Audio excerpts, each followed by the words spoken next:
Juventus to finally complete the Ligt deal. Spurs have been offered a Gareth Bale return. Barcelona must sell to buy. There's exciting times ahead at St James's Park, and we've got a roundup of all the day's transfer news. That and more coming up in the next few minutes as I'm your host, Matt Froelich. You are the Onefootballers, and this is the Daily News.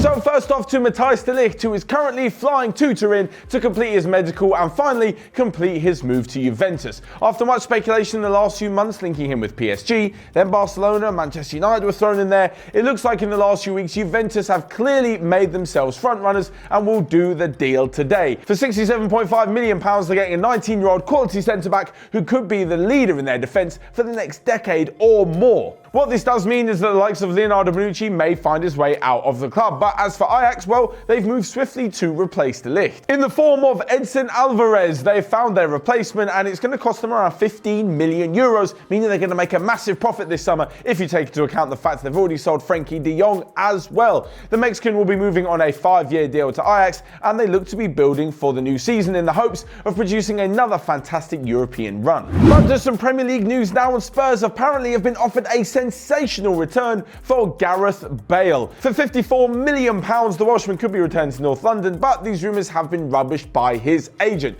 It's been said that even if the deal did happen, Spurs just couldn't afford all of his wages, which basically means that for Bale and his clearly money-hungry agent, they're not going to move. He's on around £600,000 per week, and Spurs are reportedly only going to offer around £300,000 per week. That, on top of the transfer fee, is pretty hefty money for Spurs. Instead, Bale, who's along with the rest of the squad in Canada for their pre-season tour, has said that he wants to stay and try and fight for his place under Zinedine Zidane, even though the French coach has admitted that he's not in his plans. So in that case, Bale also is said to be equally happy to just sit there and take the rest of the money for the next 3 years. It's such a shame that on his 30th birthday, he's pretty much given up on his career if he's willing to just sit there or just go to the golf course and take the money. But talking of big money spending, and Barcelona, they're never too far from the big checks, and even though they paid a whopping €120 million for Antoine Griezmann, President Josep Bartomeu has admitted that they had to take out a little loan. €85 million of that has been used from incoming transfer fees which Barcelona are owed, so they could levy that against the final amount. But the other €35 million they've had to take a loan out on. Now, I know this isn't a huge amount of money for someone like Barcelona, but what it does mean is that if they are barely able to afford Antoine Griezmann, how on earth are they going to be able to scrap together all the money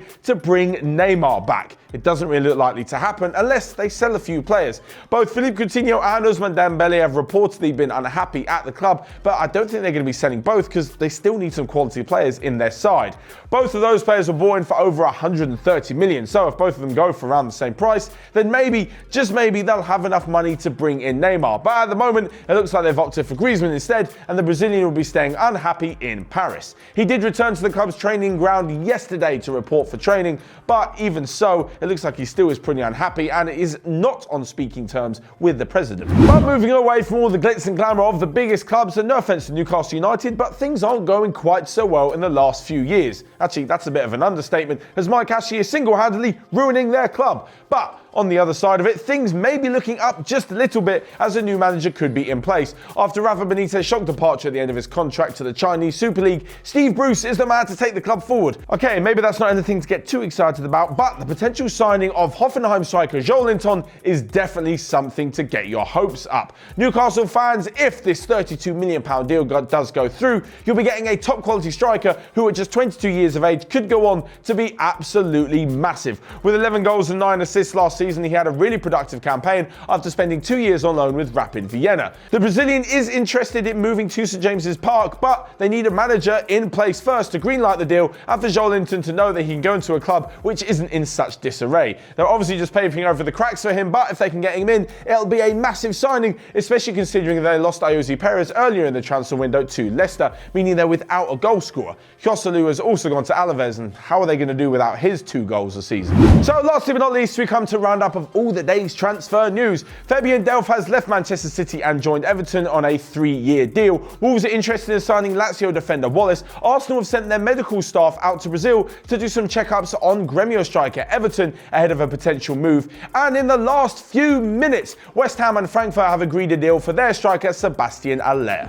Is Matthijs de Ligt going to be worth it at just under £70 million? I think so. Bale maybe not, on the other hand, at Spurs. And do Barcelona really have enough money to bring in Neymar? again, doesn't really look likely. Let me know all your thoughts down in the comment section below. Smash the like button whilst you're down there and click here or here to check out all of the other videos we've got going on OneFootball. But until next time, I will see you guys later.